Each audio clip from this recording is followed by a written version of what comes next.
নোয়াখালীদের ছেলেদের বিয়ে কেন করতে যাব? বিভাগের মালিক হওয়ার জন্য নাকি?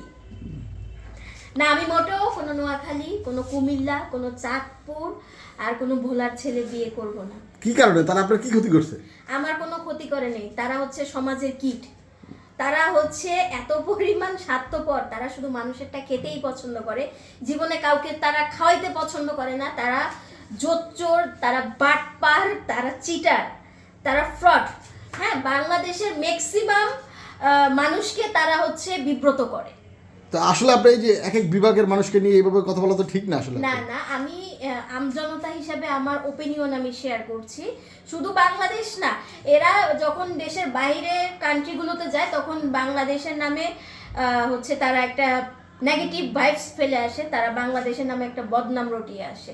কারণ তাদের কাজই তো এটা, তারা তো কাউকে হেল্প করে না, তারা কাউকে হচ্ছে খাওয়ায় না, তারা মানুষকে পটিয়ে পটিয়ে খাবে, মানুষকে বাস দিবে, মানুষের সাথে বাটপারি করবে, এটাই হচ্ছে তাদের কাজ। সো সেই দিক থেকে আমি বলবো যে আমি কখনোই নোয়াখালী, কুমিল্লা, চাঁদপুর, ইভেন ভোলার মানুষকে বিয়ে করব না। যারা হচ্ছে আমাকে বিয়ে করার জন্য আশা করেছিলেন এই দেশের অন্তর্ভুক্ত, তাদের বুক আজকে থেকে ভেঙে দিলাম।